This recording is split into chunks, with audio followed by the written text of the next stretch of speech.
नमस्कार, मी साटम. नरिमन हाऊसचा जो आपला पार्ट सीचा जो लेग होता ना आपल्या या सिरीजचा, त्याचा हा शेवटचा व्हिडिओ आहे ज्यामध्ये आपण NSG कमांडोजच्या बद्दलचं डिस्कशन करणार आहे. कशा प्रकारे त्यांनी तिथे काम केलं होतं, त्याचबरोबर जो मी प्रश्न सुरुवातीला विचारला होता की मोशेला का त्यांनी जिवंत सोडलं, त्याबद्दलचं उत्तर देणार आहे.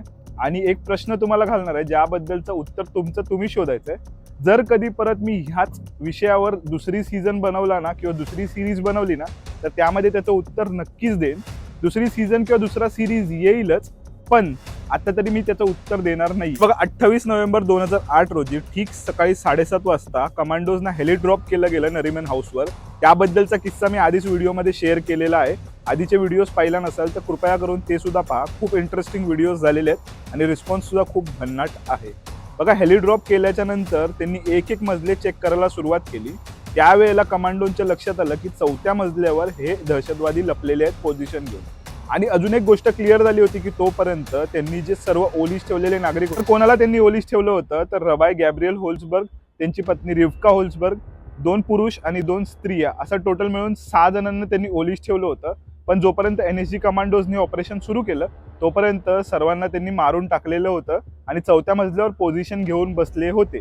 यामध्ये एक ट्विस्ट आहे, तो म्हणजे मोशेचा. तो मी व्हिडिओच्या एंड पर्यंत सांगेन. आता बघा, NSG कमांडोज जसे खाली गेले 4थ्या मजल्यावर एक एक गोष्ट सर्च करत करत, तेवढ्यात बस्ट फायर आला आणि त्यामध्ये हवालदार गजेंद्र सिंग शहीद झाले. हीच ती जागा आहे जिथे हवालदार गजेंद्र सिंग पडले.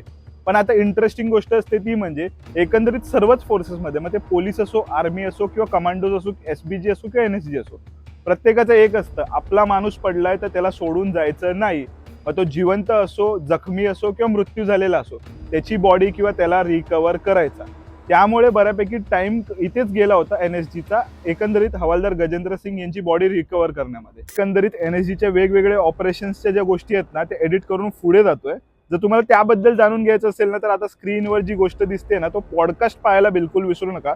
त्यामध्ये खूप डिटेलमध्ये त्यांनी दिलेलं आहे, कारण ते स्वतः त्यावेळेला उपस्थित होते. ते NSG कमांडोज आहेत. तर बघा, एकदा हवालदार गजेंद्र सिंग यांची बॉडी रिकवर झाली ना, त्यानंतर फायनल असॉल्टला सुरुवात होते. त्यामध्ये कमांडोज पहिले IED लावून भिंत पाडतात आणि थेट आतमध्ये प्रवेश करून दोन्ही दहशतवाद्यांना न्यूट्रलाइज करतात. बघा, आता इंटरेस्टिंग गोष्ट सांगतो ती म्हणजे मोशे कशा प्रकारे ह्या सर्व गोष्टींमध्ये जिवंत राहिला त्याबद्दलचं.